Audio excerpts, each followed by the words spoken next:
Fala galera, tudo bem? Rafael Vicente aqui com vocês em mais um episódio do Influxo Podcast.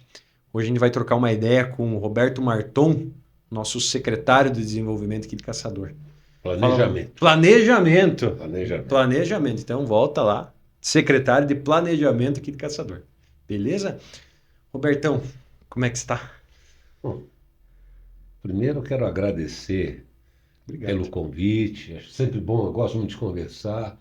É importante a gente conversar.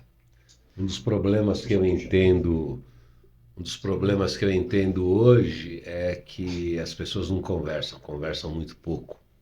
Então conversar sempre é bom. Agradecer a hospitalidade, cheguei aqui com Obrigado. fome, já me arrumaram bolachinha, bala, né? Então, essa hospitalidade, agradecer a minha amiga aqui, agradecer a você. Obrigado. E é muito bom a gente conversar, esse espaço é interessante, é um espaço onde eu posso aprender muito, porque quando a gente conversa, a gente está sempre aprendendo. Hum. E o que me deixa mais assim, às vezes eu me questiono muito, eu digo, meu Deus, eu não sei nada. Eu não sei nada. Quando eu tenho a pretensão de achar que eu sei, ou que eu conheço alguma coisa, eu vejo que eu não sei nada. Então é uma boa oportunidade essa troca de experiência e bom estar com vocês aqui também. Não, obrigado. Quem vai aprender aqui provavelmente hoje sou eu. Não, vamos trocar, vamos trocar. Não, Você não. já me deu uma aula de steel frame aqui, isso daí já foi uma aula. É, mas o Roberto, para quem não te conhece, né? Quem que é o Roberto? Quem que é esse cara aí, gente boa aí, bacana que a gente conheceu? Roberto Marton Moraes, paulistano, como formação, filho único, então muita gente diz que ser filho único é uma coisa complicada. Eu nunca achei ser muito complicado, mas tenho 9 filhos, né? Então, tudo é uma questão de opção. Sou sociólogo, a minha formação é sociólogo, tenho mestrado em desenvolvimento de sociedade, sou doutorando em desenvolvimento de sociedade e sou um cara que trabalho para poder.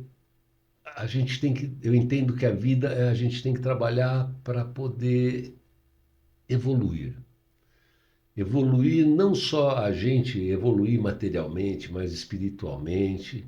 A gente tem que evoluir nos nossos sentimentos, a gente tem que evoluir na nossa compreensão, a gente tem que aprender a dominar o ego. E eu digo isso para você porque eu tenho 1 milhão de defeitos. Eu tenho 1 milhão de defeitos. Tenho 1 milhão. Muito. Me trabalho diariamente para poder mudar isso. Histórico profissional, trabalhei no governo federal durante quase 10 anos, depois trabalhei na Embaixada dos Estados Unidos, saí, fui para a Fundação Getúlio Vargas, fiquei 8 a 10 anos na Fundação Getúlio Vargas como consultor. E, cara, quis ir para o Haiti, fui para o Haiti porque puta, aquilo é uma maravilha, eu amo aquilo lá. Agradeço muito a uma missão da Igreja Católica que me abriu espaço para trabalhar com eles lá. Foi um aprendizado muito, muito Uhum, bom, muito bom.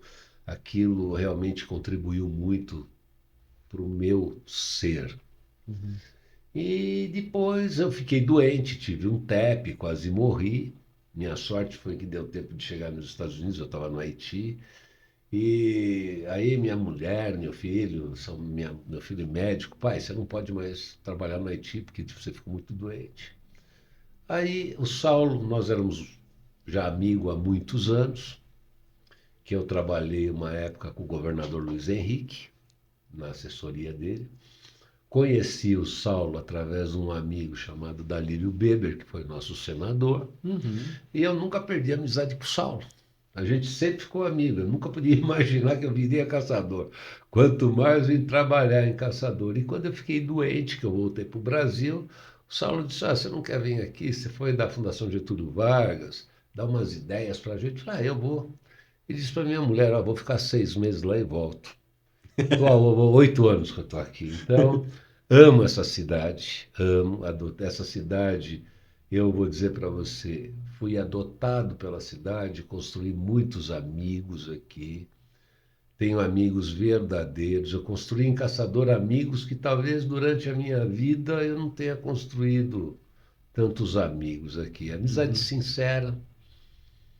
A cidade é maravilhosa, eu acho a nossa cidade linda. Tenho um amor muito grande, então vem a minha família praticamente, parte dos meus filhos vieram para cá, minha mulher veio para cá já há alguns anos, e a gente vive aqui. E eu vou dizer para você, eu não acredito na morte, então eu vou ficar aqui até o dia que terminar essa missão. Aí depois vamos ver o que vem pela frente. Ah, que bacana, Roberto. Uma das coisas que eu tenho bastante curiosidade e quero explanar um pouquinho esse assunto com você é sobre essa tua ida ao Haiti, sabe? Ah, você ter ido lá, claro, isso você já me falou um pouquinho nos bastidores, é uma coisa tua que você, né, queria ir para lá. Mas como é que foi esse tempo lá, Roberto? Como é que foi essa convivência com o pessoal lá, as dificuldades que o pessoal passa? Acho que a gente tem que começar um pouquinho antes. Eu, quando estava na Fundação Getúlio Vargas, aí um dia eu cheguei para o meu diretor e disse o seguinte: Uhum. nós temos excelência em gestão pública, porque é inegável que a Fundação Getúlio Vargas é uma das melhores do mundo. Eu tenho muito orgulho de ter feito parte dessa instituição. Bom, então aí eu conversei com o César, ele acreditou no projeto, e o primeiro trabalho que eu fiz foi para Angola. Angola, depois trabalhei em Angola, trabalhei em São Tomé e Príncipe, Cabo Verde, Nigéria, e a gente sempre pela Fundação Getúlio Vargas levando essa proposta de ajudarmos a fazer uma administração pública mais moderna, mais eficiente, dentro da realidade que o mundo, como o mundo evolui, a gente pode colaborar com isso. E dentro disso eu fui fazendo muitas amizades e a coisa, eu fui pegando gosto. E eu tenho um amor muito grande por África. Eu amo África. A África é sensacional. Eu conheço a África de uma forma diferente. Eu não fui em África fazer turismo, Fazer eu fui tudo. trabalhar. E eu peguei esse amor por fazer esse trabalho, por esse tipo de público, e muito vem de encontro com a minha própria formação como sociólogo. E um dia eu acordei de manhã e disse para minha mulher: eu vou para Haiti. Ela disse: vai fazer o quê? Eu disse: não sei, eu tenho que ir, eu quero ir. O Haiti sempre foi um país perigoso, né? Uhum. O A África Haiti, também eu acho que é. sim.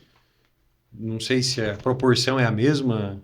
Olha, no momento que a gente vivia no Haiti, o Haiti era mais perigoso porque muito sequestro de branco, né? Ah, entendi. Muito sequestro, né? Não tem estabilidade política e jurídica dentro do Haiti, né? E hoje está pior do que na minha época. Eu fiquei no Haiti até 2014. Hoje está muito pior, né? A insegurança aumentou muito. Aí eu conheci um amigo e ele me levou a conversar com o cônsul do Haiti, em São Paulo. Eu conversei com ele, disse que eu gostaria de conhecer, que eu gostaria de fazer algum trabalho para poder contribuir.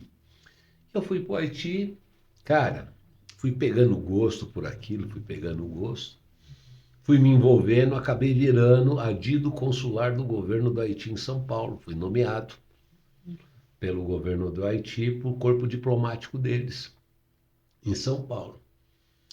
E aí, uma das missões que eu fui, eu fiquei conhecendo um pessoal da Igreja Católica, que tinha uma obra lá, uma obra muito interessante, muito sensacional na área de educação.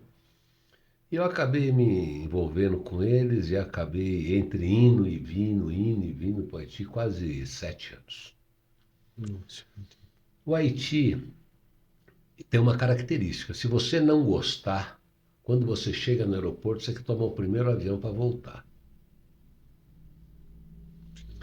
Existe realmente uma energia super pesada lá, não é muito fácil, uma energia muito pesada. Não sei se você sabe, mas o Haiti foi o primeiro país negro a ter sua independência. Eles eram uma colônia francesa Uhum. e quando eles fazem a independência, eles matam todos os brancos. Então o haitiano diz que tem uma maldição. que nunca eles teriam, aquela terra seria um lugar de pessoas felizes, porque eles conseguiram a independência deles à base do sangue, porque não teve perdão, mataram mesmo. Na primeira Constituição haitiana estava escrito que nenhum branco seria bem-vindo àquelas terras. Isso. Então, existe todo um processo histórico muito complicado no Haiti, né? Isso a gente tá falando que ano, mais ou menos? Puta, nós estamos falando, acho que de 1700, mais ou menos. Entendi. Por aí. Entendi. Eu não lembro direito, Mas mas eu não me lembro direito. Então, o que que ocorre? É um país que traz na sua história uma marca muito forte. No Haiti, o Haiti é a capital mundial do voodoo. Qualquer, você discute com um cara na rua, o cara, a primeira coisa que você diz, eu vou fazer um Faz voodoo para voodoo. acabar com a tua vida. Mas é. Então, é muito. É uma cultura diferente. Eu não posso dizer que é certo ou errado, nós não temos direito de julgar a Sim. cultura de ninguém. Mas é uma cultura muito diferente da nossa. Um grau de sofrimento altíssimo. Eu digo para qualquer um, porque, inclusive o Renato, Padre Renato aqui, esteve no Haiti também, esteve numa época diferente da minha, e ele pode narrar como eu narro. É normal no Haiti você ficar 2 dias sem comer. Nossa. Comer banana verde, manga verde, é uma coisa muito normal. Então, eu tive a oportunidade de vivenciar muitas experiências lá. E com toda certeza, esse caminho foi um grande presente que Deus me deu. Uma grande oportunidade. Eu digo, eu sou uma pessoa extremamente feliz e eu sou uma pessoa que eu sou um milionário. Porque eu tive essas grandes oportunidades de vida, de poder conhecer o que é o mundo. O mundo não é o que nós vivemos aqui. O mundo de verdade não é isso. É que nós não temos a capacidade de fazer uma reflexão do que é o mundo, da realidade que muitos povos vivem, da miséria que muitas pessoas vivem. Então, conhecer o mundo da forma como eu conheço é um grande privilégio. E eu agradeço a Deus muito por essa oportunidade. Porque através desse conhecimento, de conhecer o sofrimento, de ver que as pessoas não têm o mínimo necessário para viver, você começa a entender que quais são os valores, o que é importante, né? E quando você começa a entender o que é o que é importante para a vida.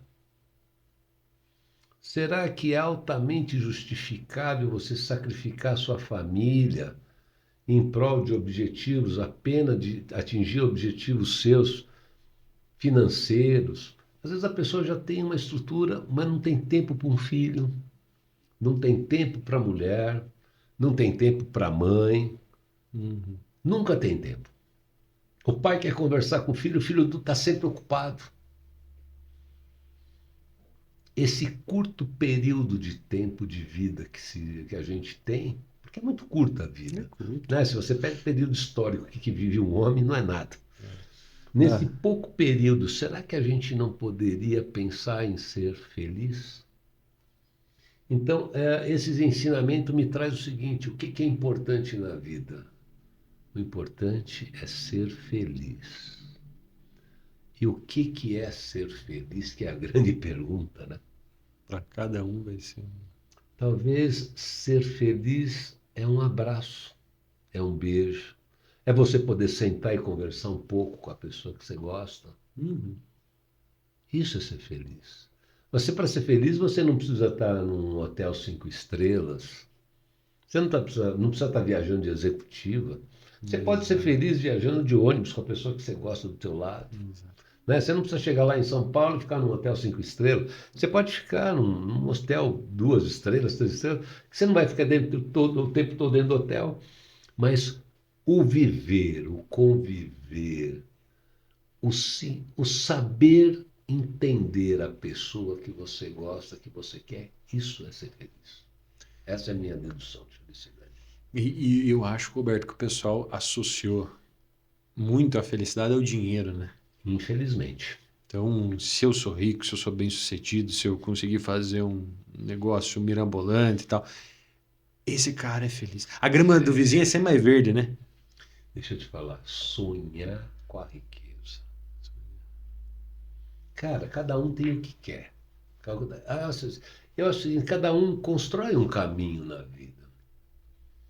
Talvez eu sou meio alternativo, né? Eu já Uhum. começo, eu tenho 9 filhos, os meus filhos são adotados, são filhos, eu tenho vários filhos que são especiais, adotados, né? Então eu sou, é o que eu disse para você, eu não sou o melhor exemplo, porque eu sou meio alternativo. Eu procuro entender o mundo de uma forma diferente. Uhum. E o contrassenso no meu trabalho, eu acho que eu sou o maior capitalista, porque eu trabalho em cima de produção, de resultado. Por quê? A gente tem que produzir, trabalhar muito, com muito afinco, com muita dedicação, para que nós possamos contribuir para o crescimento. Entendi, entendi. O crescimento espiritual, moral, é a essência do homem, no meu entender. A moral e a dignidade, ela vem muito ali. Porque quando você também tira tudo de uma pessoa, a gente não pode dizer que um cara que está num desespero total, uma família, muitas vezes não tem dinheiro para o botijão de gás, ou não tem dinheiro para pagar a luz, ou falta. E o cara faz um furto, é muito complicado você julgar isso. Por outro lado, eu também acredito que nós não podemos continuar num modelo de sociedade sem dar oportunidade para as pessoas. Esses programas, existem muitos programas hoje, vários programas, né, de financeiro para apoiar a família. Eu entendo que quem tem fome hoje, não é fome lá no Uhum, futuro. uhum. Mas a gente tem que ter mais critérios, porque as pessoas também acabam se acomodando. As pessoas, eu fiquei estarrecido quando eu estava outro dia ouvindo um jornal e eles falando sobre o Bolsa Família, se o dinheiro do Bolsa Família o cara podia jogar. Isso é absurdo, né? Isso é absurdo, isso é criminoso, né? Agora, o cara que joga, que ele é dependente, que ele é um doente, ele vai pegar o dinheiro do Bolsa Família e vai jogar? Óbvio que não pode. Então, eu acredito o seguinte: nós temos que colaborar sim com o crescimento, com a evolução, mas fazendo as pessoas crescerem também. Uhum. Dentro de um processo ético, de um processo moral, de um processo de responsabilidade. Porque hoje é muito fácil. O cara hoje, a gente sabe que tem as pessoas sérias, eu estou falando das exceções, eu não estou falando da maioria. Uhum. Mas dentro das exceções tem muita gente acomodada. Por quê? Porque é muito programa. Eu acho o seguinte, no meu entender, o governo deveria ter agências de trabalho. Uhum. Então, se você está recebendo benefício, você vai passar nas assistentes sociais e você vai ser encaminhado para as empresas. Então, a primeira você não quis, a segunda você não quis, a terceira você não quis. Quando chegar na quarta, você diz, meu amigo, ou você aceita agora ou você vai perder o benefício. Nós vamos comunicar os órgãos governamentais, se você tem filho pequeno, para que eles sejam recolhidos a uma instituição, porque não é possível também as pessoas não quererem. E você nota muito isso hoje no mercado de trabalho. A gente falta muita mão de obra. Uhum. Porque o raciocínio é o seguinte, pô, mas eu vou trabalhar, vou sair de casa para ganhar R$ 1.800. Gente, eu entendo, eu respeito as pessoas, hein? Eu quero Sim, sim, deixar sim, muito sim. claro isso, que eu respeito as pessoas, mas eu entendo que isso também acaba não ajudando na evolução da pessoa. Uhum. Porque eu acredito que a evolução ela é escalonada, né? Sim, Então, você tem que passar por aquele período desse salário lá de 1.800 sim, e aos poucos você ir buscando outras coisas. Até, não te interrompendo, ali, Roberto, esse dia a gente estava numa discussão, numa roda, em que a gente estava assim, e houve várias ideias, e mesmo assim eu saí dessa conversa ainda avaliando o que seria e o que não seria. A gente estava discutindo se o ambiente em que a pessoa é criada, o ambiente que ela está inserida lá desde o começo influencia ela depois, ou ela já nasce com essa vontade do querer saber, do querer descobrir outras coisas, do querer conhecer, do querer trabalhar. E, cara, é um troço muito difícil, né? Eu, pelo menos para mim, eu ainda não cheguei numa conclusão efetiva de dizer que, cara, é o ambiente, é a pessoa, ou é uma soma de tudo isso, né? Então, é uma das coisas que quando você estava conversando e falando ali dessa questão, né, das pessoas ali, querendo buscar, eu lembrei dessa conversa, né? Então, não sei o dentro dessa ideia, Roberto, o que você acha? Eu vou dizer para você, primeiro, voltando ao assunto lá, Sim, existe uma coisa chamada seleção natural. A pessoa que é dedicada, focada e quer fazer, ela vai entrar numa empresa, ela vai crescer dentro dessa empresa. Né? É natural, a seleção é natural. Nós temos aqueles que são os acomodados, que eles instintivo. não vão fazer menor, não vão se esforçar para crescer. Nós temos aqueles que vão lutar para crescer e vão se destacar. Talvez um processo de inteligência, talvez a força de vontade, talvez a honestidade. Porque muitas vezes você tem uma pessoa que não tem um grau de inteligência muito elevado, mas ela tem uma força de vontade Muito grande. extraordinária. Ela tem um caráter moral extraordinário.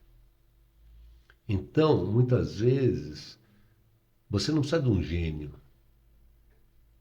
Você precisa de uma pessoa que você possa confiar e que ela tenha responsabilidade de fazer o que ela tem que fazer. Isso eu entendo que sejam pontos importantes. Você tocou num assunto que eu acho muito interessante. O meio faz o indivíduo ou o Indivíduo indivíduo faz o faz o meio. meio? Eu acredito que a vivência empírica é muito importante. Você poder vivenciar as experiências é muito importante. Nem tudo que a gente faz na vida a gente consegue ter o sucesso que a gente planejou. A vida ela é feita de erros e acertos. Então, em primeiro lugar, eu aprendi com 65 anos, e hoje eu falo isso com muita tranquilidade, que errar não é problema. Porque eu errei muito. Se hoje eu tenho a presunção de dizer assim, eu sou um pouquinho melhor do que eu era, eu devo aos meus erros. Então, eu entendo que as pessoas, uma coisa muito importante para cada pessoa, aprender a perdoar os seus erros. Isso é fundamental. A pessoa que consegue perdoar os seus erros, ela consegue ter a capacidade de perdoar as pessoas que erraram com ela. E partimos de um princípio. Você vê que eu uso um crucifixo Uhum. aqui. Eu dizer para você, eu sou católico, fui criado na igreja católica, estudei igreja católica, mas eu não tenho uma religião definida. Eu sou uma pessoa que sou aberto ao conhecimento, eu sou aberto a ouvir as propostas, eu não faço pré-julgamento de ninguém. Uso o meu crucifixo como as pessoas usam um relógio, porque isso, Cristo para mim, ele é meu líder, ele é meu exemplo, ele é tudo para mim. Uhum. Ele nessa cruz ele não simboliza o sofrimento. Ele simboliza um caminho que ele passou para que a gente não sofra. Então, dentro da filosofia, quando a gente só vai ser feliz se a gente perdoar. Não tem possibilidade de você ser feliz se você não perdoar. E quando os tormentos dos seus erros, porque todo mundo tem o tormento dos seus erros. Então, quando você aprende a perdoar os seus erros e você muda a sua postura e você perdoa de fato e de direito outra pessoa, você vai ser feliz. E a essência da vida é ser feliz, já te falei isso. Quando a gente vai falar, o meio influencia o indivíduo ou o indivíduo é influenciado pelo meio? Eu vou te contar uma experiência minha. Uhum. Quando eu resolvi adotar minhas filhas, eu morava em Brasília nessa época, eu trabalhava na Embaixada dos Estados Unidos, e eu adotei minhas filhas na antiga FEBEM. Então, quando resolvi adotar o primeiro filho, eu já tinha 3 filhas e resolvi adotar uma menina, mais uma criança. Assistente social me mostrando nos berços assim, essa criança é assim, essa criança é assim, essa criança é assada. Chegou um berço, ela pulou. Ela foi indo, perguntei para ela, por que a senhora pulou aquele berço? Aquela criança o senhor não vai querer. Eu disse, mas por que eu não vou querer? Ah, ela é cega, surda, muda, ela tem microcefalia, ela tem cardiopatia congênita, ela é um problema. Eu disse para ela, eu gostaria de voltar no berço. E naquele momento, o meu sentimento foi dizer o seguinte, quem mais precisa? As minhas filhas genéticas, todas de olho azul, loirinha, lindas e bonitinhas. Quem mais precisa? E eu adotei a Mariana. Tem coisas que eu não sei te explicar, mas são coisas que acontecem. Eu passei 3 noites seguidas sonhando com aquela criança que ela tinha parado para me falar. Quando eu parei e fiz a pergunta da Mariana, daquela criança que a gente estava parado ali no berço. E aquela criança olhava para mim e levantava os braços. Só. E era uma criança que ela tinha uma deficiência no rosto bem grave. 3 noites seguidas eu sonhei, não teve dúvida. Voltei lá e disse, olha, eu vim buscar aquela menina ali, e é a Fernanda, que eu adotei. E a Fernanda, ela nasceu com uma deformidade muito grande. Nós tivemos que fazer, ela passou por 8 cirurgias de reconstrução do rosto. A gente morava em Brasília, ela fez tudo isso no Centrinho, em Bauru, que era o melhor lugar do Brasil naquela época. E depois eu adotei a Patrícia. A Patrícia também nasceu com problemas mentais, a mãe já era doente, ela foi adotada por uma família, e quando a família ela tinha 2 anos e meio, a família descobriu que ela tinha problema, ela começou a apanhar. E ela teve 2 lesões cerebrais por espancamento. E isso agravou tremendamente o problema motor dela. E dentro dessa realidade, a Patrícia um dia foi internada no hospital e abandonaram e nunca mais foram buscar. E por uma coisa do destino, o assistente social me ligou, a gente foi lá e trouxe a Patrícia. Era para ser. Mas nós vamos falar sobre a Fernanda hoje. Fernanda Marton Moraes, uma figura. A Fernanda é aquela que conheci que estava com você? Hã? É A aquela, Fernanda. aquela que eu sonhava com ela. Ah, tá. Berço do meio. A Fernanda nunca conseguiu aceitar a adoção.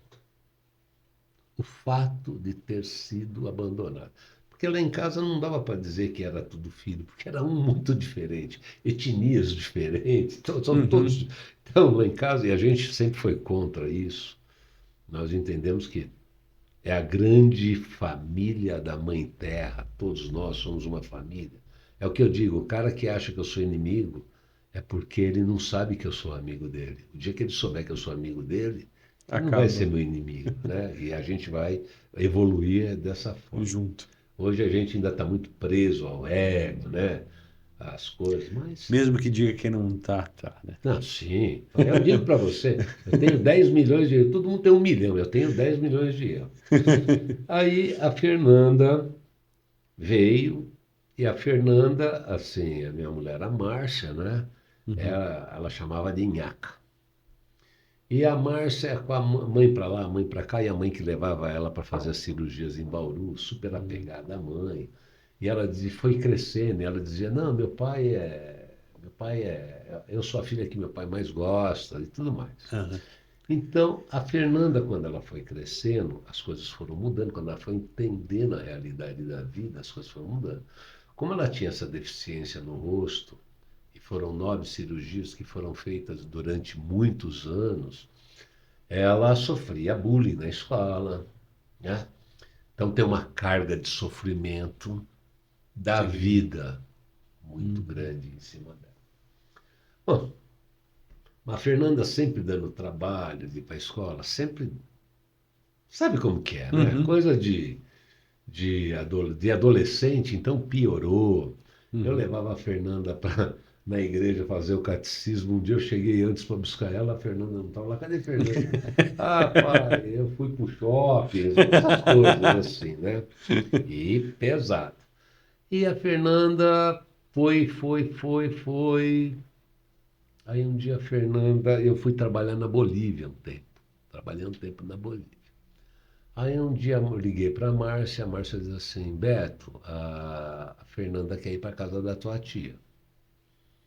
Eu falei, não deixa. A minha tia é uma mãe. Eu Uhum. posso chamá-la de mãe. Eu amo a Carmen, amo, amo, amo. E, e ela é muito boa, cara. E a Carmen sempre teve muito associado uma questão do sofrimento da Fernanda em razão da vida, da sua origem de vida. E sempre super protegeu, né? Então a Fernanda sempre teve muitos privilégios. Ia E, estragar. e aí ela resolveu levar a Fernanda a passar umas férias na casa da minha tia. E a Fernanda foi, aí montou um quarto para ela, o que ela não tinha. Meus filhos dormiam todos. A minha casa tinha 2 quartos. Era o meu quarto e o quarto dos meus filhos, tudo de beliche. A gente sempre foi pobre. A gente sempre foi pobre. A gente sempre teve que lutar muito para. Tanto eu quanto a Márcia, a gente sempre foi pobre, lutamos e isso nunca foi problema para nós, porque foi a nossa opção de vida, né? Sim. Tudo é o que eu digo. A vida é feita de escolhas. Você, quando Uhum. escolhe, depois a escolha é sua, a decisão foi sua. Uhum. E foi a minha escolha de vida. Eu vou resumir. A Fernanda casou. Bom, os meus filhos foram estudar fora do Brasil, todos. Ela não quis ir, porque ela não quis ir. Ela não falava inglês, eu falei, vai para o Mercosul, vai para a Argentina. Não, pai, eu não vou porque eu não gosto. Bom, Fernanda lutou, lutou, lutou, casou. Teve 2 filhas, montamos a casa para Fernanda, tal. Fernanda um dia chega para mim e diz assim: pai, eu vou me separar. Eu disse: não vai, não vai. Você vai continuar casado e tomando conta das suas filhas. E eu sempre trabalhei fora. E eu não sei aonde que eu estava trabalhando nessa época. Eu saí para uma viagem, a Fernanda saiu de casa. Resumindo a história para você, a Fernanda hoje vive na rua, em São Paulo, numa barraquinha de lona. Isso é motivo de muita tristeza para mim, para a Márcia, para os irmãos. Mas a Fernanda, ela, quando você conversa com ela, e olha, a Fernanda é de uma inteligência absurda. A última internação que nós fizemos com ela organizou a fuga em massa. É, ela é de uma. Se ela usasse a inteligência dela em prol, ela seria uma pessoa absurdamente bem-sucedida. Mas a Fernanda não consegue superar a ideia do abandono. Uhum. E quantas vezes nós sentamos e conversamos com ela, dizendo: bom, sua mãe morreu, você não sabe se ela morreu no parto, você não sabe qual que é a história da sua mãe biológica. E você veja bem, você faz todas as críticas a ela do abandono e a história se repete. A história se repete. E é aquilo que eu digo para você no começo dessa conversa. Enquanto a Fernanda não perdoar os erros dela, ela não vai conseguir ser feliz. E hoje ela fala, pai, eu não quero voltar, eu não quero sair daqui. Então, apesar de nós termos N internações, a Fernanda desde pequena foi psicólogo, foi psiquiatra a vida toda. Hoje ela usa crack na rua. E engraçado, né? Trabalhei dentro da Cracolândia em São Paulo, um trabalho que eu tive também maravilhoso, que eu aprendi muito, né? E a Fernanda hoje está dentro da Cracolândia. E eu vou te dizer o seguinte: a Fernanda teve a infância que os irmãos tiveram.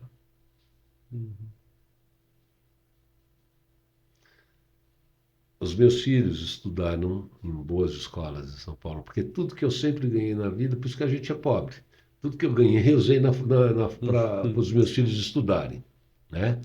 Então, isso foi a coisa mais importante que eu fiz na vida.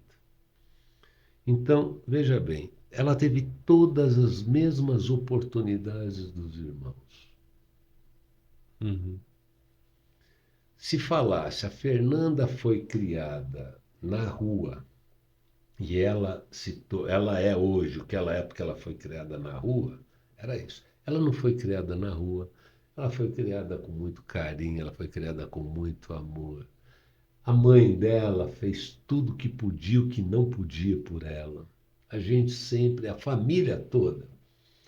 Então, o meio leva a pessoa a ser. Eu vou falar para você, essa dúvida eu sempre tive. E muitas vezes eu me questionei isso, aonde que nós erramos? Eu dizia para a Márcia. Até um dia que eu comecei a dizer, não, espera um pouquinho, vamos fazer um raciocínio ao inverso. Nós fizemos a nossa parte. Eu cheguei até a questionar algumas vezes, será que se a Fernanda tivesse ficado dentro da instituição, não tivesse feito as 9 cirurgias de recuperação do rosto, ela seria mais feliz hoje? Então, a questão da oportunidade, você pode dar oportunidade. Só que, Rafa, tem uma coisa: a oportunidade vem junto com o querer. Uhum. Se você quiser, você consegue tudo. Não adianta você dar tudo. Uma das coisas que eu observo muito, e como tive 9 filhos, em casa sempre teve que ter disciplina, né? Porque senão Sim. virava. Era uma revolução, né? Eles tomavam conta da casa. Então, a gente sempre teve muita disciplina com relação a isso. E todos foram criados iguais. Paulo, médico, Natália, médica, a Patrícia é especial, né? Todo mundo tem a sua vida, a sua formação. Por que que a Fernanda não quis ter? É porque ela não quis, Opcional. né? Então ela vai ter que vencer isso. Esse degrau, eu digo o seguinte, ela está passando por aquilo, por opção dela. E ela vai mudar de degrau o dia que ela quiser. Entendi. Então, a assistente social que trabalha lá no CRAS, lá em São Paulo, volta e meia me liga. Roberta, a Fernanda está com pneumonia, não sei o quê. Eu disse, pô, pode ir na farmácia comprar aí, manda o valor que eu te mando, o Pix aí, paga os remédios, tal, tal. Mas hoje ela não quer. Então, eu não sei te dizer se o meio pode ser um fator de sucesso ou insucesso. Nós temos várias histórias de pessoas que vivem no meio ruim e têm E tem sucesso. sucesso. O problema se chama, talvez, um processo de evolução. Um processo de evolução. E eu acredito nisso que eu estou te falando. Eu acredito nisso porque eu não acredito na teoria de Darwin, que o homem veio do Do macaco. macaco. Eu já acreditei muito nisso. Eu adoro física quântica, eu gosto de ler. Eu me sinto tão pequeno, Rafa, porque eu olho para o céu e digo assim: meu Deus, eu não consigo entender a galáxia, a Via Láctea, que é onde nós vivemos. Eu não consigo entender o que é a Via Láctea, o tamanho da Via Láctea. Né? Nós falamos hoje em mais de 2 mil, não, 880, não, esqueci o número agora. Nós falamos de um número absurdo de planetas possivelmente habitáveis dentro da Via Láctea. Mais de 2 bilhões de planetas existem assim, conhecidos na Via Láctea. O que é a Via Láctea dentro do universo? Nada, né? Nada. E a gente não tem a capacidade, eu pelo menos, eu não tenho a capacidade de entender isso. E quando eu não consigo entender o universo, eu digo, bom, eu preciso entender uma coisa mais simples. Eu quero pelo menos entender que eu sou. E um homem, um ser humano, é formado por 8 octrilhões de átomos. Quando a gente pega um octrilhão, é um número, a 1,27 vezes, Muita né? coisa. Cara, se nós somos 8 octrilhões de átomos, qual que é o número de elétrons que nós temos no nosso corpo? Então, a gente sabe que a física nos mostra, né, a velocidade do átomo, as velocidades do elétron, e isso o que que é? Isso se transforma em energia. Então, é inegável, eu estou falando física, eu não estou falando de teorias de Uhum. religiosas, estou falando de física. Então, nós somos pura energia. E a gente sabe que a energia, ela não acaba. Então, por isso que eu não acredito em morte. A energia não acaba, nós somos energia. E essa energia, existe também a questão, como a gente fala, está falando de universo, né? Não adianta o homem pensar em construir uma espaçonave para chegar em tal determinado lugar, porque o tempo, a questão do tempo, esse tempo é uma coisa que também eu não consigo Está muito entender fora da muito, é muito, compreensão, né? muito fora da compreensão, né? Então é óbvio que deve existir sim portais que você utiliza que a gente não sabe mexer com isso. Exato. Então eu acredito também que a nossa energia não morra. Então por Tudo, isso que eu não tenho medo da morte, eu nunca vou morrer, porque eu sei que eu sou energia pura. tudo que é místico é a ciência ainda não, E é não é muito descoberta. legal, cara, porque eu fiz um mestrado, eu não terminei, não concluí ele, Uhum. mas eu comecei um mestrado em Sociologia da Religião na PUC, que é um assunto fascinante, que eu adoro aprender, né? Que eu digo, eu não sei nada, então tem tanta gente para poder nos ensinar coisas, por isso que eu gosto de conversar com todo mundo. E lá eu comecei a ler muito sobre essa questão de religiosidade. E eu lembro, numa passagem quando eu era criança, que dizia que eles ensinavam no catecismo a gente, que Deus pegou a terra, ele fez Adão, e ele deu a vida ao Adão quando deu um sopro, o sopro de Deus, que era a questão da vida. E nesse meu questionamento sobre existência, sobre Deus, sobre tudo isso, hoje para mim fica muito claro. Se está certo ou está errado, não interessa. Interessa que isso para mim é uma coisa que eu entendo muito bem, para o meu entendimento. Uhum. Realmente, nós temos o sopro de Deus, porque senão nós não teríamos vida. E o sopro de Deus é essa fagulha de energia dele que ele nos cria. Uhum. E eu entendo que nós somos seres em evolução, né? Nós temos que evoluir. Como eu te digo, a moral é o maior problema que o homem tem que vencer. O dia que o homem conseguir vencer os seus dilemas morais, ele vai conseguir chegar num outro patamar. Então, eu acho que a vida é isso, é um eterno aprendizado e para que nós possamos atender e cumprir a vontade de Deus, a gente tem que aprender a ser feliz. E para ser feliz, tem que aprender a perdoar os nossos pecados. Então é mais ou menos assim que eu Mais ou penso. menos isso, né? E é uma das coisas que a gente conversou ali, relacionada aos meios e e aos fins de um ser humano, né? Sim. Em que realmente se você começa a pensar e analisar, você começa a criar tanto caminho na tua cabeça, tanto caminho, que você começa sempre quando você conversa, você tem uma... Isso que você falou, achei muito bacana, porque quando você conversa, você está aprendendo outras coisas, né? Sim.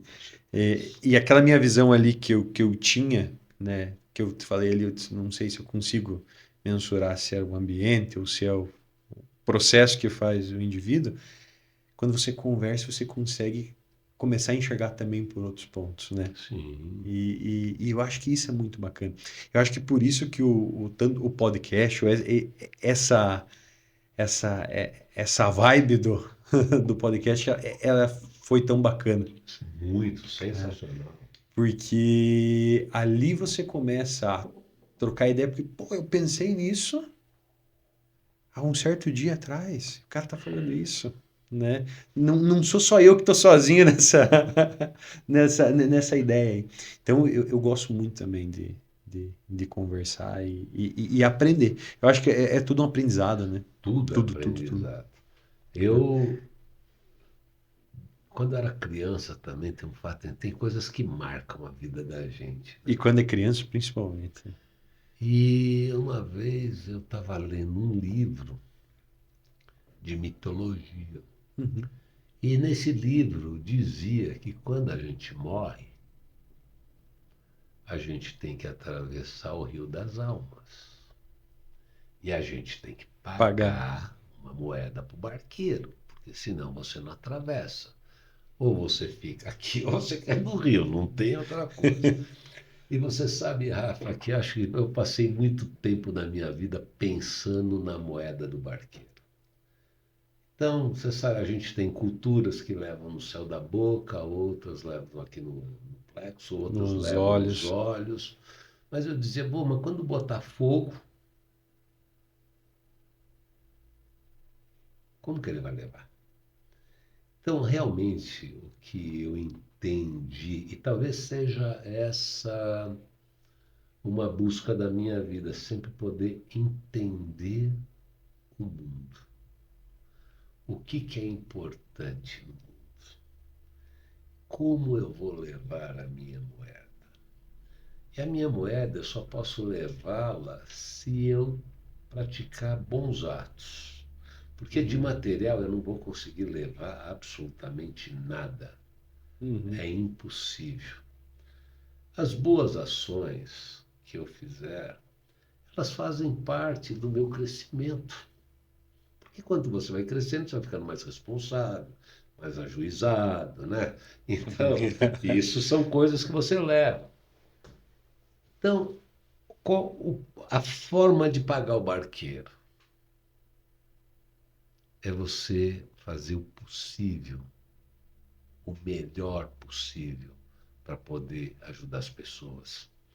Porque Uhum. quando você está fazendo para as pessoas, na realidade, você está fazendo é para você. Exato. Esse raciocínio é uma coisa que às vezes não. Fazer o bem não é você fazer um cheque. Uhum. Né? Você tem que se dispor muito mais. Óbvio que um cheque é importante. Óbvio que a gente tem que agradecer muito as pessoas que ajudam. E muita gente ajuda. Muita gente ajuda. Mas se doar é importante também. Ter a sensibilidade de entender o que as pessoas vivem é importante também.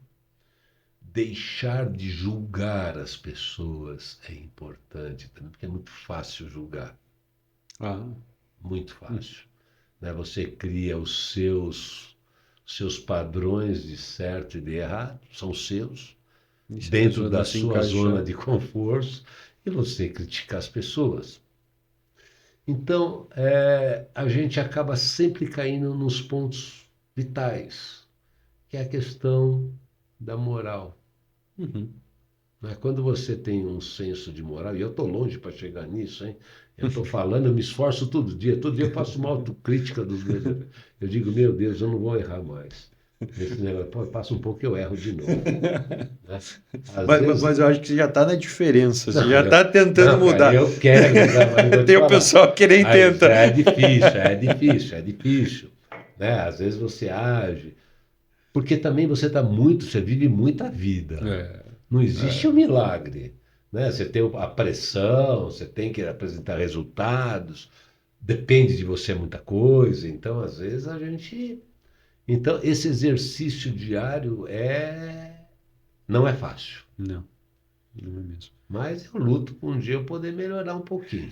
Mas eu acho interessante isso que você falou da questão do barqueiro. Acho que é grego isso, né? É grego. É grego, né? E daí você pega lá, egípcio é a balança e a pena, Sim. né?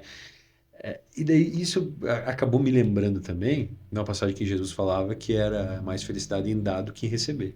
Ah, mas com É. certeza, mas não tem comparação, né? E eu acho que isso que você falou encaixa exatamente nisso, né?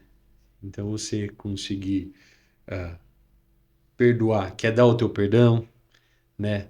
Dar o teu tempo a outra pessoa, né? Dar a tua atenção, dar a tua... Há mais felicidade. A pessoa sempre mensura isso com objeto, né? Com Sim, dinheiro, com coisa. Não, sim, então tá falando em dinheiro, tá falando em presente. sim. Mas não, né? Se a gente pegar a base geral de todas as culturas, lá no final é exatamente isso que você falou, né? O que você busca para a sua vida? O que você busca? Qual que é a sua busca? Às vezes você, infelizmente, tem pessoas que têm todo o dinheiro do mundo e vivem numa infelicidade absurda. Aí você vai falar, bom, mas tem outro que vive numa miséria, numa infelicidade absurda. É melhor ter o dinheiro e sofrer do que não ter e sofrer. Tá bom, acho que os dois pontos são ruins, né? Eu acho que nós temos que tentar achar o meio do caminho para isso. Né? Então, se você conseguir achar o meio do caminho, é bom para todo mundo. Aí todo mundo ganha. Mas não é verdade? Fica nivelado. É verdade, eu acho que aí fica mais fácil, né? Fica mais fácil, né? Porque daí nunca chega num consenso, né? Sim. Então, Não, mas é muito interessante, né? A vida é muito bonita. É o que eu digo para você, Rafa. Eu conheço o mundo, Uhum. não o mundo físico, eu conheço o mundo de verdade. Se você perguntar por que eu quis isso, eu não sei, desde criança eu sou assim.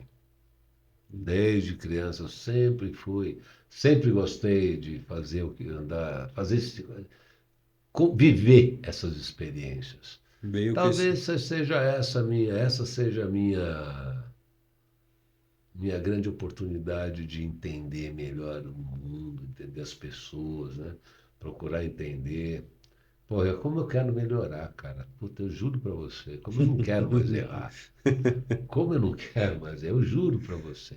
Mas é difícil, a gente tem que fazer um exercício muito grande. Diário. Diário. Entendi. E uma das coisas que hoje eu observo assim, as pessoas conversam muito pouco, né? Uhum. Hoje a pessoa, se você der um celular na mão de uma pessoa, acabou a conversa. Acabou a conversa. O cara não conversa mais, o Não cara conversa mais. abre O uma cara mensagem. vive, ele bota tudo na vida dele ali. E eu também não entendo hoje determinadas coisas, determinados programas de televisão que nem que negócio que fica filmando as pessoas 24 horas por dia. Eu querer saber da vida dela, ficar postando o que você faz. Cara, eu te juro, eu não consigo entender a essência disso. Porque as pessoas vendem um mundo que não é real. Vendem um mundo que não Uhum. são elas. A vida delas não é aquilo. Elas não são bonitas que nem aparece ali. Eles não são milionários que nem eles dizem que são. Eles Exato. não são felizes do jeito que... É tudo uma grande imagem para mostrar para os outros. Mas mostrar o quê? Pô, Roberto, você viu? Eu não vi nada. Como você, pô, você acha que eu vou perder meu tempo de ver? Eu quero ver coisas que me interessam. Exato. Né? Eu quero entender, procurar entender, ler. ouvir notícias, coisas que me interessam. Se o cara foi viajar, se o cara está no restaurante, se o cara comprou bolsa, o que me interessa? Eu não consigo entender isso, me desculpe. Não, e realmente, né? Hoje a pessoa faz um marketing na vida dela, né? E E muito, acho que muito mais de por 95% cento é fantasioso, né? fantasioso, né? Fantasioso. Porque daí você pega ali até pode ser que a pessoa, sei lá, tenha dinheiro, tá vivendo, mas ele tá tão ah, assim, querendo mostrar aquilo, né? Que talvez ele não vive aquilo também. A maioria não. Cara, não vive aquilo. Ele não aproveitou aquilo. Ele não. Talvez o cara que tá olhando a imagem está aproveitando mais do que ele. Mas isso eu vejo que é uma. Se tornou uma febre. O cara mostrar o carro que ele tem, o calçado que ele tem, Mas o deixa eu... avião que ele entra. Mas, Rafa, me diga uma coisa, qual que é o propósito disso? Não tem. Não tem. Eu não estou criticando quem faz isso, eu só estou dizendo o seguinte, que Mas você quer entender o eu não propósito tenho que a eu também não sei. capacidade de entender qual é Uhum. o propósito. Qual é o Uhum. propósito? Mostrar o que eu tenho, para onde que eu vou. Qual que é o propósito? Eu vou ajudar a pessoa que está vendo isso? Não. Cara, Muito nada, provavelmente eu vou nada. frustrar mais a pessoa que está Agora, vendo. você vai conseguir, você vai construindo uma legião de É. pessoas que vão. Eu vou dizer o nome disso, na minha opinião. Isso é uma Sei. sedução sem sentimento. Porque você seduz milhares de pessoas Uhum. e elas vão se seduzir naquela esperança no mundo que elas nunca vão ter acesso. Exatamente. Elas nunca vão ter acesso. Então, ao invés do cara estar focado, pô, eu vou trabalhar, eu vou lutar para conseguir ter as coisas que eu quero. Existe uma geração de pessoas que vão vivendo sonhos. Uhum. Hoje, esse negócio de jogo, né, cara? Você vê, só se fala em jogo. Cara. Ganhar dinheiro fácil através de jogo. Pô, jogo não é uma coisa legal. Uhum. O único cara que ganha é o dono da banca do jogo. É, O resto isso aí. ninguém ganha. Ninguém ganha, Isso aí. né? Então, mas é um mundo de ilusão. E daí o cara começa a construir que o mundo dele, para ser feliz, ele tem que ter casa legal, ele tem que ter carro legal, roupa de marca, o telefone dele tem que custar não sei quantos mil. Na minha opinião, tudo isso é uma fuga. Eu acho que volta naquilo que você falou, Roberto. Naquilo que você falou do cara não se perdoar certas coisas. Porque Sim, o cara que está em busca disso, que quer mostrar que ele tem, que ele fez, que tal, muito provavelmente lá atrás ele sofreu né? Você não pode, você não vai conseguir sim, ter, você... sim. E o cara até hoje não se perdoou porque ele tá naquela vibe de mostrar aquilo que ele tem para que os outros vejam, ó, eu consegui, eu Sim, fiz. é uma questão do ego, Do né? ego, né? Mas eu acho que é uma questão também do cara não ter perdoado, né? Sim. Que é aquele negócio que o cara dizer, não, eu não me importo mais com aquilo que falou. Então, para mim, se eu tenho carro, se eu não tenho, tá normal, né? E aí é uma questão de valores. Também. E a vida é feita de escolha dos seus valores. Hum, E muitas vezes você abre mão da ética para poder atingir objetivos. quase 90%. É, como eu te falei, Rafa, eu não faço crítica a ninguém. Uhum, Eu coloco como eu vejo as uhum, coisas. O livre-arbítrio é de cada pessoa. E eu não sou juiz, não tenho capacidade de julgar ninguém, nem de criticar ninguém, uhum, jamais. uhum, Eu faço observações como eu vejo o mundo para mim. uhum. As pessoas que se sentem felizes, que se consideram felizes com isso, eu acho que se está bom para elas, está bom para elas. Eu estou dizendo que é uma coisa que eu procuro entender. Qual Por que é que o isso? fundamento? Qual que é o fundamento? Aonde me leva a saber se o cara que o cara está comendo, se o cara foi... Aonde me leva isso? Nada. É um mundo que não é o mundo que eu vivo. Exato. O mundo que eu vivo é aquele mundo que tem que suar, trabalhar, sofrer, não ter. A gente não tem muita coisa, a gente abre mão de muita Uhum, coisa na vida, uhum. né? Você para poder ter filhos, você para teus filhos estudarem, terem uma possibilidade, você vai abrir mão vai fazer muito sacrifício, Uhum. né? E talvez também, às vezes a gente ouve muita coisa, né? A criança muito insatisfeita, porque a criança começa a viver um mundo também que não é dela. E o dia que ela cai na real, que ela entende que ela não faz parte daquele mundo, aí você vê uma grande frustração.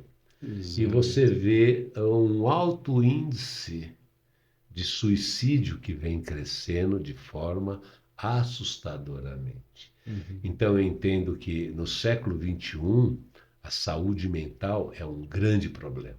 Sim. Né? Talvez o maior problema com o homem hoje esteja relacionado com a saúde mental. Porque ele vive tanta fantasia, tantas, tanta coisa que não faz parte da vida dele, ele nunca vai ter acesso naquilo. Uhum. Né? Nunca vai ter acesso. Eu digo nunca no sentido generalizado, né? Sim. Você tem poucas pessoas conseguem ter uma ascensão social. A probabilidade é A muito boa. probabilidade, pô, quantas vezes, qual que é a probabilidade do cara ganhar na Na Mega Mega Sena, Sena. né? É a mesma probabilidade aqui fora. A probabilidade do crescimento dele é o trabalho dele, é a força de trabalho dele, é a postura dele, é o foco, né? É Uhum. ele construir uma família, e para construir uma família tem que ter dedicação, tem que ter paciência, tem que investir nos filhos, tem que. Então, tudo é uma Uhum. vida de sacrifício, de trabalho, muito trabalho. Ele vai ter ascensão financeira se ele trabalhar muito bem. É o que eu digo, a gente tem que fortalecer as nossas indústrias. A gente tem que fortalecer quem gera trabalho, porque o homem ele tem a força de trabalho. Agora, se ele não tiver aquele que proporcione a condição dele trabalhar para que ele possa ter a sua ascensão, não adianta. Então, muitas vezes a gente ouve falar, pô, o cara tem tanto de dinheiro, pô, o cara fecha a indústria, vai botar o dinheiro no banco, ele não vai ter mais problema. É uma questão de egoísmo, porque no Exato. Brasil, o cara investir numa empresa, o Brasil ainda tem uma carga tributária absurda, né? Que Uhum. judia muito do empresariado. O empresariado sempre, a gente tem uma justiça do trabalho que muitas vezes a gente tem que dizer é uma injustiça do trabalho, Uhum. né? Porque os aproveitadores, eles utilizam de um instrumento legal para poder ter um ganho de forma errada, Isso. né? Então, hoje o cara pega o capital dele, ele investe, ele gera trabalho, ele gera coisa. A gente tem que parar com essa mentalidade da exploração. Existe, sempre vai existir. Enquanto o mundo for o mundo, já existiu lá atrás e vai existir lá à frente. Os maus empregadores, mas também tem muita gente boa. Uhum. Então, a gente tem que fazer o quê? É o que eu dizia para você. A gente tem que fazer a nossa cidade aqui crescer, porque quanto mais a gente crescer, Rafa, as oportunidades vão Vão melhorar para surgir. todo mundo. Né? Melhora o nível de emprego, melhora o nível de salário, você sobe o nível de saúde da sua família, porque as empresas pagam convênio médico aí, as outras dão outros benefícios. Então, nós temos que entender, encarar o mundo dentro de uma realidade, não de uma fantasia. Uhum. E essas coisas mostram uma fantasia. Por isso que às vezes eu fico, vocês me perdoem falar isso, mas eu não entendo para que eu quero saber da sua vida particular. Uhum. Não me interessa, né? Uhum. Eu quero me preocupar com a minha. Exato. Aí já tem um problema suficiente, Já né, tem problema cara? suficiente, não tenha Um monte pra dúvida. você pegar o dos outros também e ver, Não tenha né? dúvida. Só que aquilo, né, o cara não mostra né, o problema, né? Mostra só. Só mostra as coisas Só mostra as coisas bonitas. boas, Só né? coisas bonitas. Né? Então, E daí vai estourando, vai explodindo as coisas, vai explodindo as coisas. Né? Então, essas questões são questões sérias. O acesso, né, aos meios de comunicação. Hoje a gente tem inteligência artificial. Cara, isso veio para somar. somar para o homem poder, mas também é do homem transformar isso numa coisa ruim, né? É do homem. Sim. Então, mas a gente tem que acreditar sim, vamos lutar, Sempre pelo melhor. sempre pelo melhor. Mas é um caminho. Ô Roberto, você me falou ali que está há 8 anos em Caçador, Isso. né?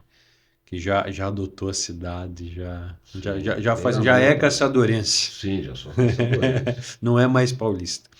Ah, Roberto, nesse período que você teve, em 8 anos aqui, você teve na Secretaria da Saúde, né? E agora está na Secretaria do Planejamento. Planejamento. Não, deixa eu te falar. Eu estive um ano como Uhum, secretário de administração. Aí depois o Saulo me passou para a Secretaria de uhum. Governo.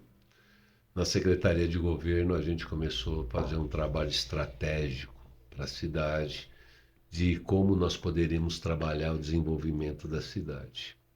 Dentro dessa realidade, nesse planejamento, ficou sendo o nosso foco central o aeroporto. Sim. Então aí começamos a fazer um trabalho do aeroporto. Porque sabe o que é, Rafa? Quem não entende, aeroporto acha que é um piscar de olhos. Né? Pô, tem a pista, Tem a tem pista, voo. chega o avião e vai Não, embora. não funciona bem assim. Nós tínhamos aqui da pista no chão, tinha lugares que tinham 24 metros de altura. Nossa. E a aviação, ela se baseia numa coisa, segurança. Uhum. Aviação é segurança. É a palavra-chave. Então, a primeira coisa que nós tivemos foi mexer na infraestrutura do aeroporto. Era um aeródromo e a gente transformou num aeroporto. Uhum. Porque a nossa pista é excelente. Ela tem 1.875 metros. Mas nós temos na cabeceira 20, que é a cabeceira quando você está indo para o aeroporto ali, ali naquela cabeceira tinha um morrote. E aquele morrote, ele acabou gerando uma zona de risco. Uhum. Tá? Então, o Sindacta implantou uma, uma norma ali de reduzir em 200 metros a nossa cabeceira. Então, nós deixamos de ter 1.875, passamos a ter 1.625. Foram 250 metros a menos. Por uma mitigação. Trabalhar com mitigação de risco, diminuir o risco. E quando a gente começou a ver lá, e eu fui ver as questões da pista, para que a gente possa ter segurança numa pista, ela tem que seguir alguns critérios básicos. Então, quando você tem o eixo central da pista, a legislação diz o seguinte, que eu tenho que ter 75 metros de cada lado, que é a faixa de pista. E mais 75 metros depois de cada lado, que se é faixa preparada. Por que isso, Rafa? Quando uma aeronave pousa, se ele tem um problema na biquília, que é a rodinha da frente, Uhum. e ele sair da pista, ele precisa ter uma área sem obstáculos. E os primeiros 75 metros, ela não tem obstáculos nenhum, ela tem um degrau de desnível de 2 centímetros da pista para ela só. E são fases que a aeronave vai diminuindo a velocidade, vai segurando a velocidade. E se ela passar isso, nós temos mais 75 metros de área preparada, também sem obstáculos. Então, o primeiro trabalho que nós tivemos foi mostrar na época era o Ministério da Infraestrutura, hoje é o Uhum. Ministério de Portos e Aeroportos, mostrar que Caçador é uma cidade muito importante. Primeiro porque ela está localizada num ponto no meio-oeste do estado. Nós temos a distância de Florianópolis, nós temos a distância de Curitiba. Então, investir em aeroporto aqui é uma coisa importante. Atrelado ao fato do investimento, a gente fez toda a justificativa em cima de nós termos um IDH baixo. Muita gente não gosta que a gente fala do nosso IDH, mas é uma realidade. É o que eu digo, a gente não pode botar a sujeira debaixo do tapete. Uhum. A gente tem que deixar ela bem clara e limpar ela, não esconder. Então, dentro dessas argumentações, que esse DH baixo vem desde a Guerra do Contestado, a gente vem construindo a ideia de investimento em infraestrutura. Porque, historicamente, você só muda IDH quando você tem investimento em infraestrutura. Enquanto você não tiver investimento em infraestrutura, você não muda o IDH. Foi acatado pela SAC, que é a Secretaria de Aviação Civil, nosso projeto, e nós entramos dentro do PAN, que era o Plano Aeroviário Nacional. Dentro desse plano, nós apresentamos, o nosso projeto foi dividido em duas fases. Então, a primeira fase eram 14 milhões de reais de investimento na parte de faixa de pista, faixa preparada, e reze aquele espaço na cabeceira da pista que você tem um trecho a mais. É a mesma coisa, se ele for decolar, der uma pane, ele tem mais uns metros Faz manobra lá, né? para poder parar antes de ter um acidente. Então, para isso, essa fase foi liberado o recurso, nós concluímos a obra esse ano, a obra está conclusa. Foi uma grande vitória, porque hoje nós temos um aeroporto com 1.875 metros, vamos homologar a pista dele agora, com essa nova obra, ele passa a ter 1.875 metros. A gente, nesses anos, também vem fazendo um trabalho junto ao governo do estado, onde teve o plano estadual aeroviário, que Caçador foi colocado como aeroporto regional e aeroporto de cargas.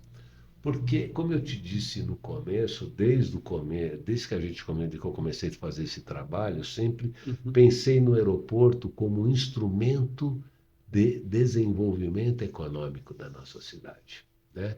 O aeroporto, aeroporto não te dá lucro. O gestor do aeroporto sempre vai botar dinheiro, porque tudo no aeroporto é caríssimo.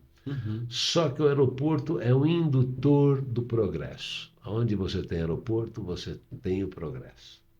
Então, a segunda fase da obra, que são mais 30 milhões, nós temos que construir uma taxiway, temos que construir um pátio de manobras e um terminal de passageiro. Ocorre que na mudança de governo houve uma mudança estratégica de ações. Então, o governo criou um novo plano aeroviário nacional e Caçador não foi incluso nesse plano, né? Então, com isso, os 30 milhões eles ficaram suspensos da continuidade da obra. Então, o que a gente tem feito nesses 2 últimos anos é discutido junto à Secretaria de Aviação Civil a descontinuidade de uma obra, porque o nosso projeto ele começou, o governo federal investiu 14 milhões, e a conclusão da obra são mais 30 milhões, que é a conclusão do projeto. Então, isso a gente vem numa discussão, a gente já sentamos com o ministro, já conversamos, sentamos com o secretário de Aviação Civil, diretoria de investimentos. É um trabalho árduo, eu vou dizer para você, tá? Inclusive, uma vez eu tive uma discussão com o antigo diretor de investimento, porque eu disse para ele, eu quero saber por que vocês cortaram. Vocês cortaram Caçador e incluíram um monte de cidade do Nordeste. O Sul é rico? Não é essa a verdade, né? A Santa Catarina que você fala que é rico é o litoral. Nós não somos ricos, a gente tem muita luta e temos que construir muita coisa. E outra coisa, nós pagamos muitos impostos, nós mandamos muito dinheiro para Brasília. Então, é um direito nosso, sim, termos investimento. Então, isso é uma luta que a gente vem trabalhando, lutando. Não é fácil, mas a gente não pode ter medo, né? E não vamos desistir. Bom, para não tomar muito tempo. Aí eu fiquei na Secretaria de Governo, foi uma coisa muito boa, trabalhamos. Caçador, ninguém sabe, mas é a primeira cidade no Brasil que conseguiu ter uma autorização para poder utilizar os 9 metros da estrada da ferrovia, porque é considerado área de segurança. A nossa ferrovia, ela é considerada ativa, mas ela não funciona, né? Ela, inclusive, não teria como funcionar hoje, porque não teria velocidade, bitola pequena e tal. E nós conseguimos a primeira autorização no Brasil para poder utilizar essa área. Isso foi um ganho muito grande no município. Então, aí fizemos diversos trabalhos nessa área. Aí o prefeito Saulo, na época, me pediu para acumular a Secretaria de Governo e a Secretaria da Saúde. Eu fui para a Saúde para ficar 2 meses, nisso estourou o Covid e eu acabei ficando 3 anos e meio lá, né? Outro presente de Deus, Rafa, que eu aprendi na Secretaria de Saúde. E eu vou falar para você, se você perguntar para mim, você é satisfeito com o que você fez? Não. Nós temos que fazer muito mais. Mas nós criamos grandes programas. Nós criamos o Saúde da Mulher, Uhum. porque, Rafa, se a gente tem que fazer o seguinte raciocínio. O Brasil passa a ser um país de pessoas mais idosas, né? Você deixa de ter um número tão grande de nascimentos e começa a ter um maior número de Entendi. pessoas idosas. Pessoa idosa está atrelada a uma série de problemas e os custos são muito maiores. Então, eu sempre acreditei na medicina preventiva. Se a gente não trabalhar preventiva, o Sistema Único de Saúde, na minha opinião, o SUS é maravilhoso, né? As pessoas falam mal, mas, cara, Vai para outro país e vai precisa para outro de país. da Quando eu saúde fiquei para ver. doente lá nos Estados Unidos, eu fiquei doente e vim embora para o Brasil. A conta veio atrás. Só não paguei, era uma conta, eu fiquei 10 dias internado, custou US$ 35.000. Só não paguei essa conta porque eu era missionário. Eu Uhum. provamos que eu era missionário e o governo americano me liberou de pagar a conta, mas senão a conta vem. E Uhum. se você não pagar, você nunca mais entra lá. Uhum. Então, o Sistema Único de Saúde é maravilhoso. Só que os custos aumentam absurdamente. Os custos aumentam de forma geométrica, né? Porque ela aumenta. E a entrada de recursos muitas vezes entra de forma aritmética. Então você não consegue cruzar e acompanhar. Não é Então uma. eu sempre acreditei em medicina preventiva. Aí nós criamos o Saúde da Mulher com esse objetivo. Se a gente detectar qualquer problema durante a vida ativa dessa mulher, um câncer de colo, um câncer de mama, a gente vai poder melhorar a qualidade de vida dela, os custos serão muito menores. Então, saúde da mulher, eu entendo como foi uma grande vitória do município. Uhum. Depois nós criamos o Mãe e criamos o Saúde da Mulher num padrão de clínica particular. Não sei se você conhece, Não, eu mas não conheço esse programa, mas eu conheço um outro que eu acho que você vai comentar, que é o Check-up Cidadão, que eu achei esse é outro. maravilhoso. Então, uma clínica particular. Por quê? As pessoas precisam ser felizes e se sentirem bem. Uhum. E eu tenho uma coisa que me incomoda, quando os caras falam, não, mas isso daqui tá bom, o serviço público é assim, para pobre tá bom demais. Não existe isso, porque o dinheiro que faz o bem feito faz o mal feito. Faz mal feito, Então, exatamente. então a clínica é padrão. Depois nós criamos o Mãe Caçadorense, por quê? A gente ainda tem um índice alto de mortalidade infantil. Óbvio, quando você pegar número real, o número absoluto ali, pô, mas o número é pequeno. Só que quando você coloca numa escala, a gente acaba tendo um número muito Uhum. grande. E a gente começou a detectar também um grande número de meninas grávidas que não faziam pré-natal, né? E não fazer pré-natal é um risco enorme que a gente tem lá na frente. Então, o Mãe Caçadorense, ele vem com esse objetivo de fazer um trabalho preventivo, cuidar bem dessa mulher, que ela tenha uma gestação boa, para que ela tenha um bom parto, para que essa criança possa nascer bem. Uhum. Então, a gente entrou com isso, ela fazia todo o processo de acompanhamento. Quando a criança nascer, ela saía da maternidade já com consulta marcada para a criança na unidade. Então, são programas que vão melhorando a qualidade de vida das nossas pessoas. Nós também criamos um programa que eu gosto muito, que é o Check-up Cidadão, Cara, né? esse eu acho muito O bacana. Check-up Cidadão é um programa relativamente muito barato e que traz um resultado sensacional. Uhum. A gente começou para poder entrar, fazer a roda girar, né? A gente começou nas empresas, porque quando você faz na empresa, o cara chega em casa, comenta com a família, então as pessoas vão.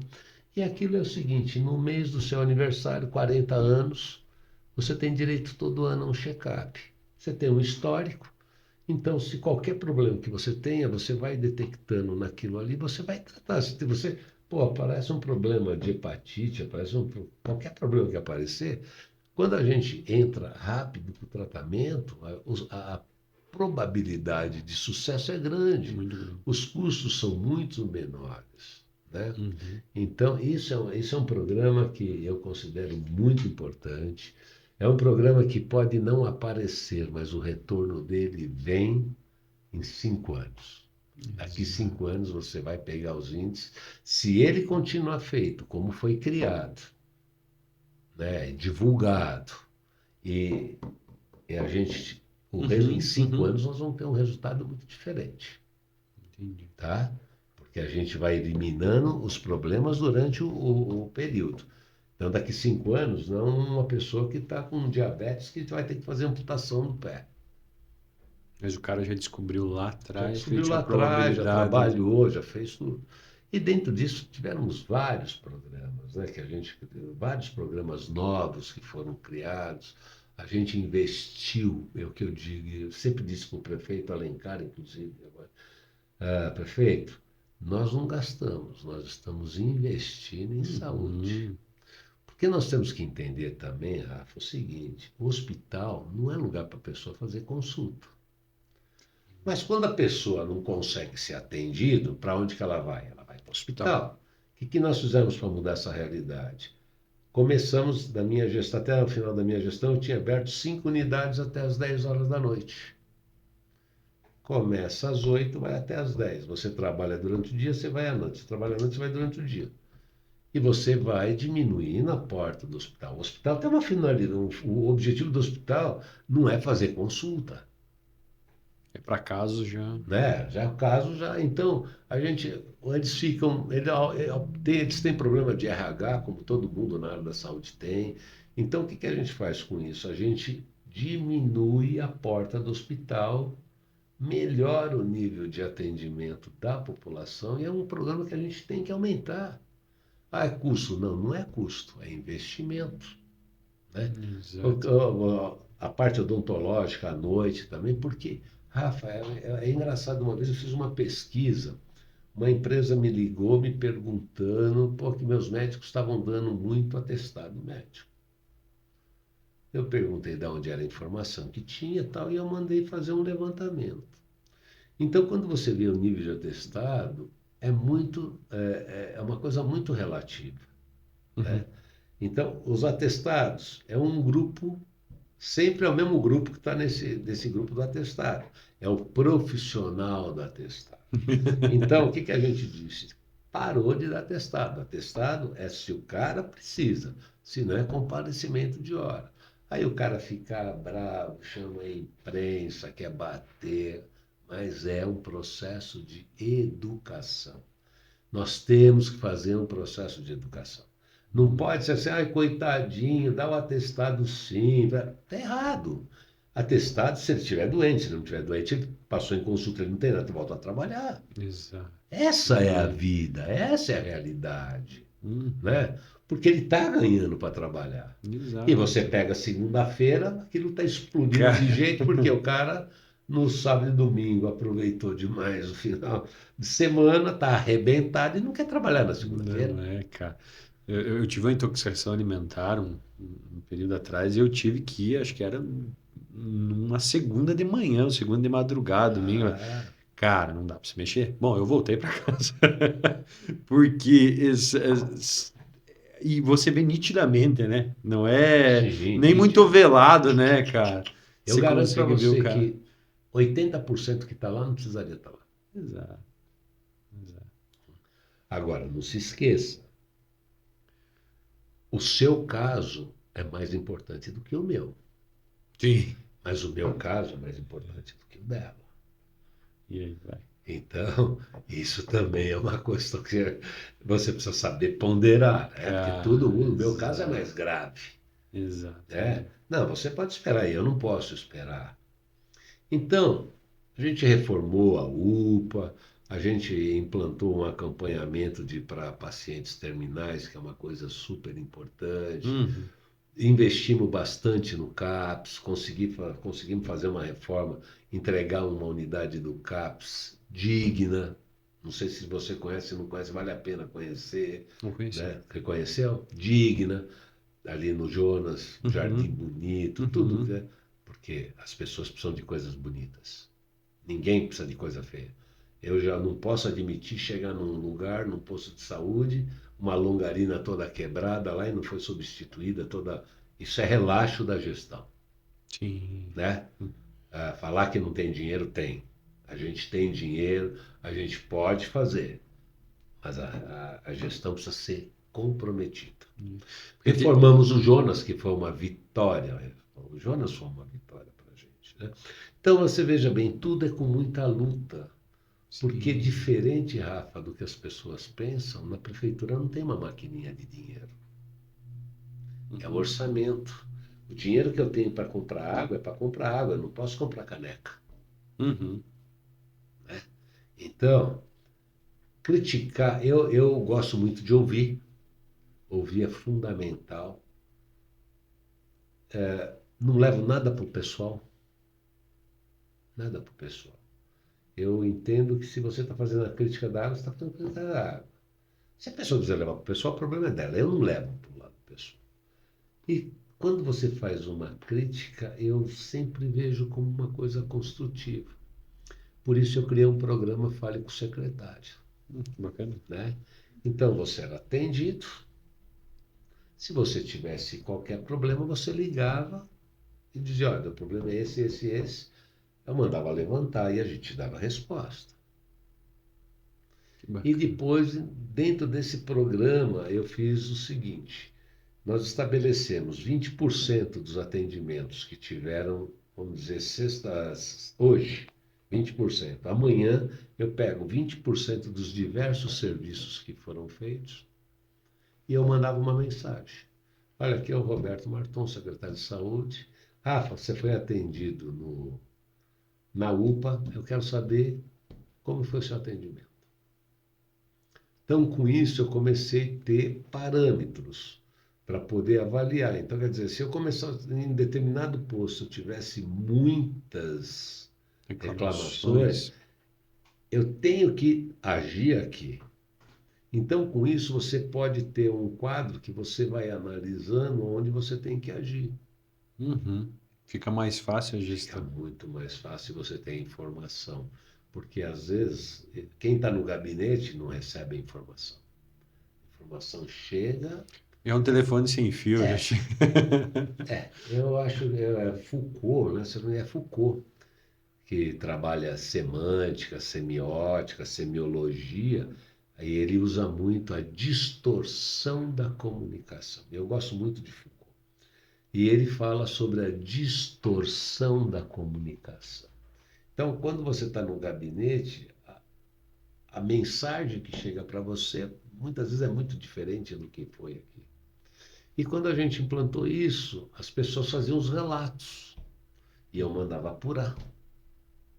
Então isso foi me dando parâmetros para poder agir em onde tinham problemas mais graves. Agora, é muito complexo você ser secretário de saúde de uma cidade. É muita Ah, gente. Não imagina. é, não é tão simples. E não é uma unidade. Eu não era gestor desta unidade. Que aí você tem todo mundo trabalhando aqui dentro, eu estou andando aqui. Não, é geral. Então, você implanta protocolos, os protocolos não são executados, você tem resistência para a implantação de protocolos. Porque eu Às fiz, vezes, hã? porque eu fiz muito tempo desse jeito, não é Sim, assim. sempre foi feito. Puta, isso é a pior coisa do mundo. Sempre foi feito assim, a pior Por que coisa você do quer mundo. mudar, É. Roberto? Ah. Então, essas coisas são coisas difíceis que a gente tem que lutar para mudar, né? Resistência.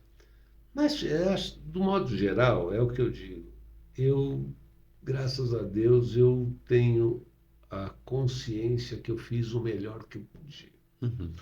E um dia eu fiquei muito feliz, recentemente encontrei uma servidora da saúde Ela disse, Roberto, a melhor coisa que você fez para o servidor, para nós da saúde, é mostrar que é possível ser feito quando se quer fazer. Isso é uma vitória. Se foi só ela que pensa dessa forma, eu estou feliz da vida, porque pelo menos uma pessoa conseguiu entender que é possível fazer. Uhum. É possível fazer. Não precisa ser de qualquer jeito. É possível fazer. Desde que você tenha o princípio de seguinte, eu vou fazer isso para mim ser atendido. Eu quero ser atendido dessa forma. Uhum.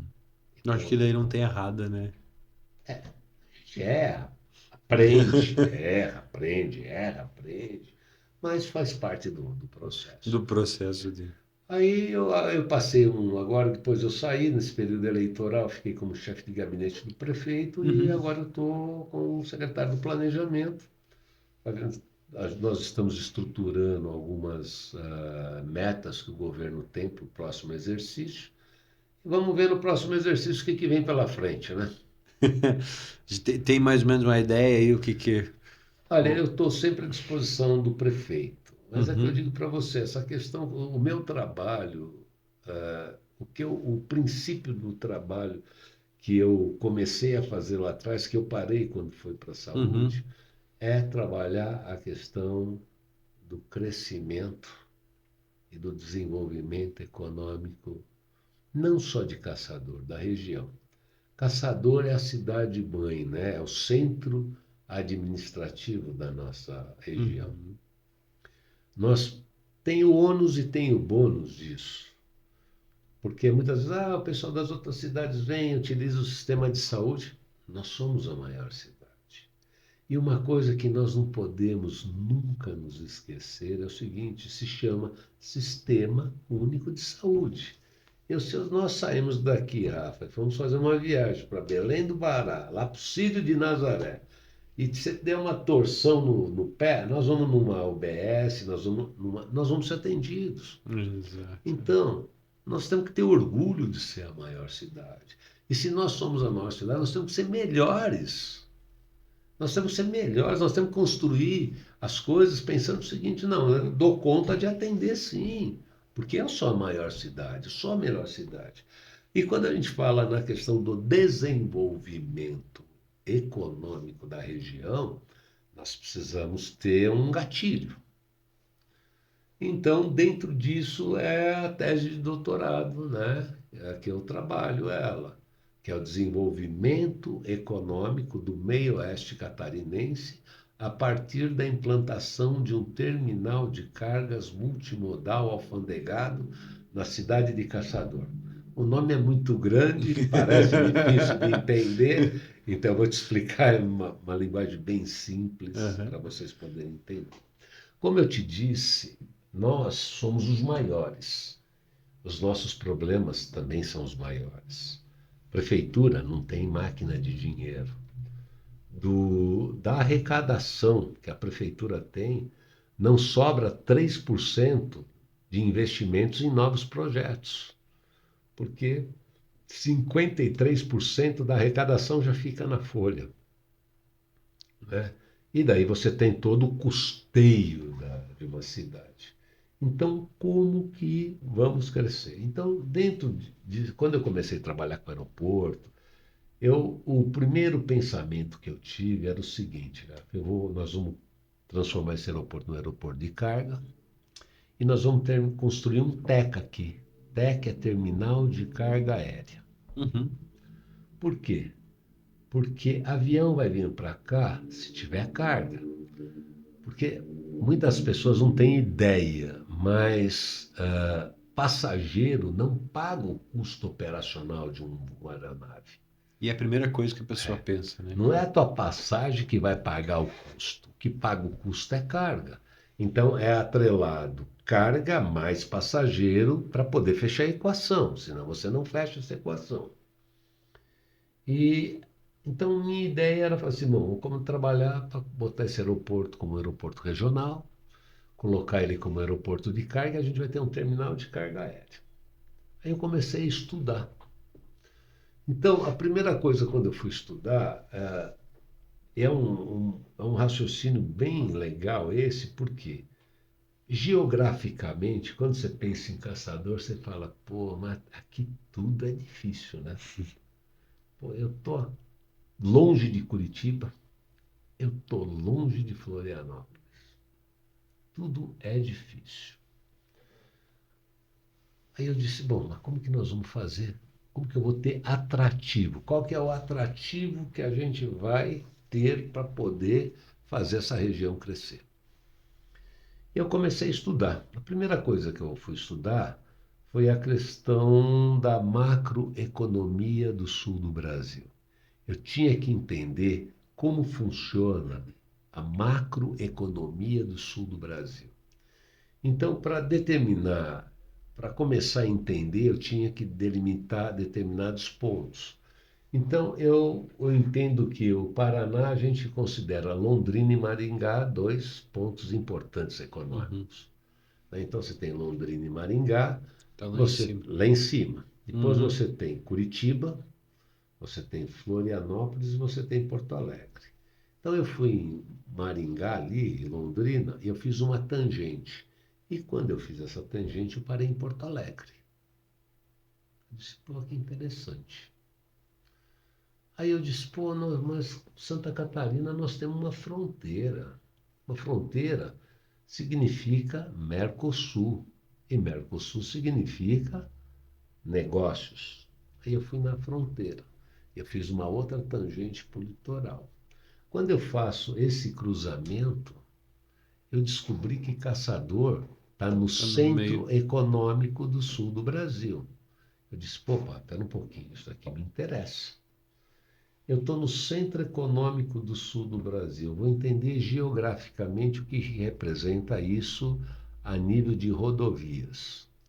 Eu descobri que à minha direita eu tenho uma rodovia 60 quilômetros, federal, e à minha esquerda eu tenho uma outra rodovia 60 quilômetros, uma federal. Opa, se eu tenho isso, a A minha matemática tá a batendo. coisa começa a mudar. Então, aí eu comecei a pensar, bom, aí fui estudar portos. A distância, 320 quilômetros, 400 quilômetros, nada de excepcional. E daí, cara, você vai pensando, você vai começar a construir e as coisas vão Vindo. surgindo.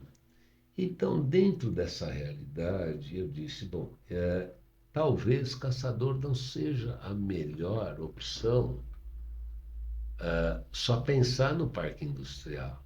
Eu tenho que fortalecer meu parque industrial, eu tenho que fortalecer as minhas empresas daqui, mas eu posso me tornar um centro de logística.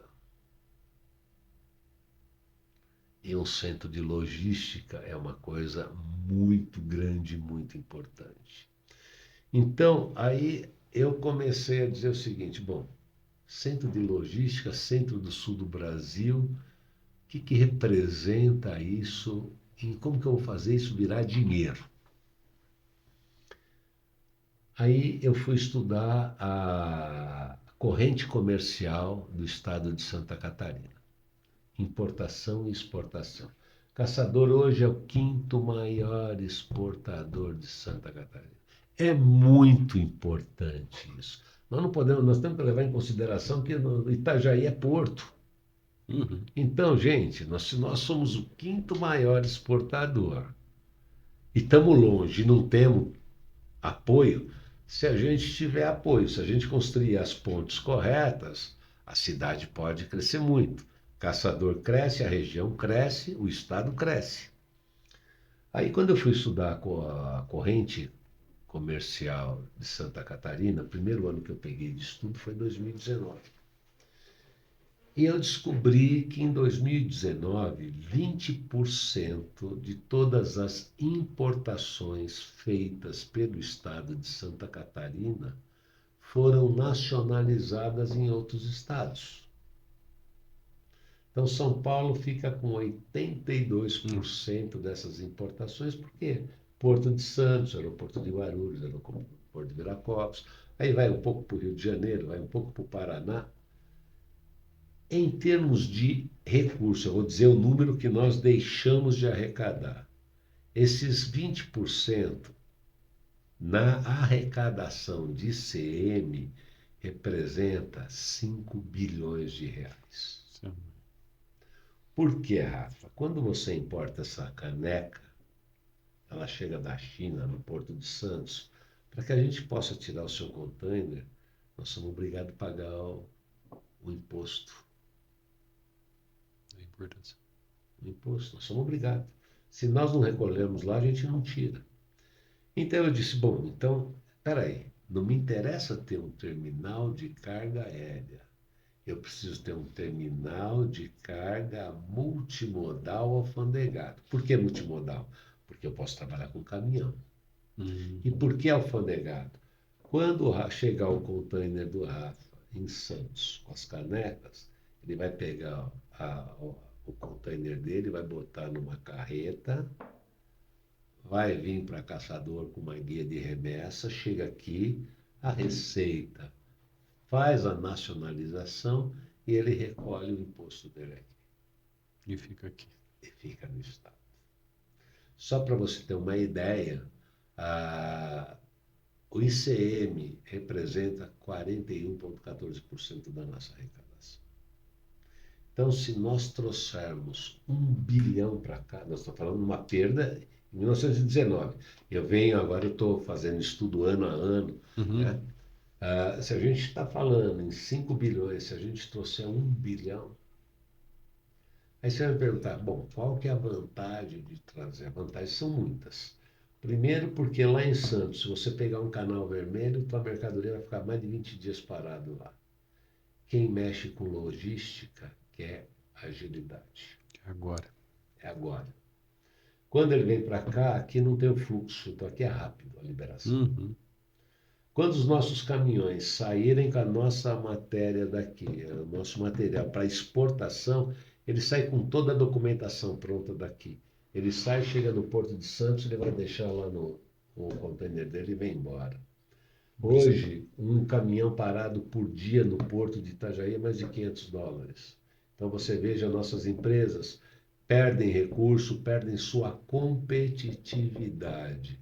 E se nós queremos crescer, nós precisamos dar condições de competitividade para as nossas indústrias.